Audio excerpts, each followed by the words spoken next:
ಮಳೆಗಾಲದ ಯಾವ ಥರ ಜನರಿಗೆ ಅಂದರೆ ಯಾವ ಥರ ಇನ್ನು ಮುಂದೆ ನಡ್ಕೋಬೇಕು, ಹೆಂಗಿರ್ಬೇಕು, ಏನಾಗಬೇಕು ಅಂತ ದೈವದ ಬಲ ಮುಖ್ಯವಾಗಬೇಕು ಮನುಷ್ಯನಿಗೆ. ಯಾರು ದೈವದ ನಂಬುತ್ತಾರೆ ಅವನಿಗೆ ತೊಂದರೆ ಇಲ್ಲ. ದೈವ ಬಲದ ಮೇಲೆ ಮನುಷ್ಯ ಬಾಳ್ಬೇಕಾಗುತ್ತೆ. ಇಲ್ಲಾರ ಆಪತ್ತುಗಳು, ಅಸಹಜ ಸಾವುಗಳು, ನೋವುಗಳು ಇರ್ತಕ್ಕಂಥದ್ದು. ಕೆಲವು ದೈವ ಬಲ ಇದ್ದರೂ ಜನಕ್ಕೆ ನೋವಾಗದಿದ್ದೇ ಇರ್ತದೆ. ಅದು ಪ್ರಾಕೃತಿಕ ದೋಷದಲ್ಲಿ ಬರುವಂಥದ್ದು. ಅಂಥ ಪ್ರಸಂಗನೂ ಇದೆ. ಇಷ್ಟೆಲ್ಲ ಸಾವು ಯಾಕಂದ್ರೆ ಮನುಷ್ಯನ ಇದು ಆಸೆಗಳು ಇದೇನು ಕಾರಣ ಇರ್ಬೋದ? ಆಸೆಗಳು ಅನ್ನೋದಕ್ಕಿಂತ ಪ್ರಾಕೃತಿಕ ದೋಷ. ನೋಡಿ, ನಮ್ಮ ಆಹಾರ ಪದ್ಧತಿ ಒಳಗೆ ಪ್ರತಿಯೊಂದಕ್ಕೂ ಕೆಮಿಕಲ್ಸ್ ಹಾಕ್ತಾರೆ. ಸೀಮೆ ಗೊಬ್ಬರ ಅಂತ ನಾವು ಕರಿತೀವಿ. ಆಮೇಲೆ ಮೊದಲು ದನಿ ಗೊಬ್ಬರ ಹಾಕಿ ಭೂಮಿ ಬೆಳೀತಾ ಇದ್ರು. ಈಗ ಎಲ್ಲದಕ್ಕೂ ಕೆಮಿಕಲ್ ಸ್ಪ್ರೇ ಮಾಡೋ ಕಾಲ ಬಂದಿದೆ. ಒಂದು ಹಣ್ಣಿಗೂ ಸ್ಪ್ರೇ ಮಾಡೋ ಕಾಲ ಬಂದಿದೆ. ಹೀಗಾಗಿ ವಿಷವನ್ನೇ ಬಿತ್ತಿ ವಿಷವನ್ನೇ ಬೆಳೆದು ವಿಷವನ್ನೇ ಉಂಟಿದ್ದಾಗ ಆರೋಗ್ಯ ನೆಮ್ಮದಿ ಏನು ಬರೋಕ್ಕೆ ಸಾಧ್ಯ ಇದೆ? ಆಗ ಸಾಧ್ಯವಿಲ್ಲ. ಆಮೇಲೆ ಪ್ರಕೃತಿಯಲ್ಲೂ ಸಹಿತ ಪ್ರಕೃತಿ ಮುನಿತಕ್ಕಂಥದ್ದು ಗಿಡ ಮರಗಳು ಕಮ್ಮಿ ಆಗ್ತಾ ಇದೆ, ವಾಯು ಕಮ್ಮಿ ಆಗ್ತಾ ಇದೆ. ಅದನ್ನು ಮನುಷ್ಯ ನಾಶ ಮಾಡ್ತಾ ಇದ್ದಾನೆ. ಹೀಗಾಗಿ ಈ ಪ್ರಕೃತಿಯಿಂದಲೇ ದೋಷ ನಮಗೆ ಬಹಳ ಬಂದಿದೆ. ಕಾಲಜ್ಞಾನದ ಕಡೆ ಹೇಳ್ತಾನೆ, ಕಟ್ಟೆ ಇಲ್ಲದ ಬಾವಿ ಹುಟ್ಟಿ ನೆಟ್ಟನೇ ಸುರಂಗವ ಕೊರೆದು ಗಟ್ಟಿ ಭೂಮಿ ಬಟ್ಟ ಬಯಲಾಯಿತು. ನೀರು ಒಂದು 40 ಅಡಿ ಹಿಂದೆಲ್ಲ ಬಾವಿ ಕೊರೆದ್ರೆ 40 ಅಡಿಗೆ ಒಳ್ಳೆ ಸಮೃದ್ಧಿ ನೀರು ಬರ್ತಾಯಿತ್ತು. ಮಣ್ಣಿನ ಭೂಮಿ ಅಂಶ ನೀರು ಸೇರ್ತಾ ಇತ್ತು. ಅದು ಮನುಷ್ಯನಿಗೆ ಅವಶ್ಯಕವಾಗಬೇಕಾಗಿತ್ತು. ಇವತ್ತೇನಾಯಿತು, ಕಟ್ಟೆ ಕಟ್ಟಿ ಸೋಪಾನ ಮಾಡಿ ಬಾವಿ ಮಾಡ್ತಾ ಇದ್ರು. ಇವತ್ತು ನೀರಿಲ್ಲ. 1000 ಅಡಿ ಕೆಳಗೆ ಬೋರ್ ಕೊರೆದ್ದಾರೆ. ಅಲ್ಲಿ ಬರುವಂಥ ನೀರು ಕಲ್ಲಿನ ನೀರು. ಆ ನೀರು ಕುಡಿಯೋದ್ರಿಂದ ಮನುಷ್ಯನಿಗೆ ನರಗಳ ಶಕ್ತಿ ಕಮ್ಮಿ ಆಯಿತು, ಕಣ್ಣಿನ ದುಃಖ ಕಮ್ಮಿ ಆಯಿತು. ಅಂಗಾಂಗ ಎಲ್ಲವೂ ತೊಂದರೆ ಆಗ್ತಾ ಬಂತು. ಪ್ರಾಕೃತಿಕ ದೋಷ ಅದರಲ್ಲಿ. ಆಮೇಲೆ ಭೂಕಂಪ, ಪ್ರಳಯ ಅಂತೀವಿ. ಒಂದು ಕಲ್ಲು ಹೊಡಿಬೇಕಾದ್ರೆ 2-3 ರಂಧ್ರ ಹೊಡಿತಾರೆ. ಮಿಲಿಯನ್ ಗಟ್ಟಲೆ ಭೂಮಿ ಬೋರ್ ಕೊರ್ತಾರೆ. ಒಂದು 45 ಜನಕರ ಕೆಳ ಬಂಡೆನ ಕೇಳಿರ್ತಕ್ಕಂಥದ್ದು.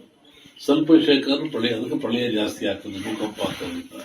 ಹಾಗಾಗಿ ಮನುಷ್ಯ ಅತಿ ಆಸೆ, ಅತಿ ವೇಗದಲ್ಲಿ ಹಣ ಮಾಡಬೇಕು ಅಂತ ಹೋಗ್ತಾ ಇದ್ದಾನೆ. ಅದು ಆಪತ್ತಿಗೆ ಕಾರಣ ಆಗ್ತಾ ಇದೆ. ಇದೆಲ್ಲಕ್ಕೂ ಏನಾಗಬೇಕು ಅಂತ ದೈವದ ಬಲ ಮುಖ್ಯವಾಗಬೇಕು ಮನುಷ್ಯನಿಗೆ. ಯಾರು ದೈವದ ನಂಬುತ್ತಾರೆ ಅವನಿಗೆ ತೊಂದರೆ ಇಲ್ಲ. ದೈವ ಬಲದ ಮೇಲೆ ಮನುಷ್ಯ ಬಾಳ್ಬೇಕಾಗುತ್ತೆ. ಇಲ್ಲಾರ ಆಪತ್ತುಗಳು, ಅಸಹಜ ಸಾವುಗಳು, ನೋವುಗಳು ಇರ್ತಕ್ಕಂಥದ್ದು. ಕೆಲವು ದೈವ ಬಲ ಇದ್ದರೂ ಜನಕ್ಕೆ ನೋವಾಗದಿದ್ದೇ ಇರ್ತದೆ. ಅದು ಪ್ರಾಕೃತಿಕ ದೋಷದಲ್ಲಿ ಬರುವಂಥದ್ದು. ಅಂಥ ಪ್ರಸಂಗನೂ ಇದೆ. ಇಷ್ಟೆಲ್ಲ ಸಾವು ಯಾಕಂದ್ರೆ ಮನುಷ್ಯನ ಇದು ಆಸೆಗಳು ಇದೇನು ಕಾರಣ ಇರ್ಬೋದ? ಆಸೆಗಳು ಅನ್ನೋದಕ್ಕಿಂತ ಪ್ರಾಕೃತಿಕ ದೋಷ. ನೋಡಿ, ನಮ್ಮ ಆಹಾರ ಪದ್ಧತಿ ಒಳಗೆ ಪ್ರತಿಯೊಂದಕ್ಕೂ ಕೆಮಿಕಲ್ಸ್ ಹಾಕ್ತಾರೆ. ಸೀಮೆ ಗೊಬ್ಬರ ಅಂತ ನಾವು ಕರಿತೀವಿ. ಆಮೇಲೆ ಮೊದಲು ದನಿ ಗೊಬ್ಬರ ಹಾಕಿ ಭೂಮಿ ಬೆಳೀತಾ ಇದ್ರು. ಈಗ ಎಲ್ಲದಕ್ಕೂ ಕೆಮಿಕಲ್ ಸ್ಪ್ರೇ ಮಾಡೋ ಕಾಲ ಬಂದಿದೆ. ಒಂದು ಹಣ್ಣಿಗೂ ಸ್ಪ್ರೇ ಮಾಡೋ ಕಾಲ ಬಂದಿದೆ. ಹೀಗಾಗಿ ವಿಷವನ್ನೇ ಬಿತ್ತಿ ವಿಷವನ್ನೇ ಬೆಳೆದು ವಿಷವನ್ನೇ ಉಂಟಿದ್ದಾಗ ಆರೋಗ್ಯ ನೆಮ್ಮದಿ ಏನು ಬರೋಕ್ಕೆ ಸಾಧ್ಯ ಇದೆ? ಆಗ ಸಾಧ್ಯವಿಲ್ಲ. ಆಮೇಲೆ ಪ್ರಕೃತಿಯಲ್ಲೂ ಸಹಿತ ಪ್ರಕೃತಿ ಮುನಿತಕ್ಕಂಥದ್ದು ಗಿಡ ಮರಗಳು ಕಮ್ಮಿ ಆಗ್ತಾ ಇದೆ, ವಾಯು ಕಮ್ಮಿ ಆಗ್ತಾ ಇದೆ. ಅದನ್ನು ಮನುಷ್ಯ ನಾಶ ಮಾಡ್ತಾ ಇದ್ದಾನೆ.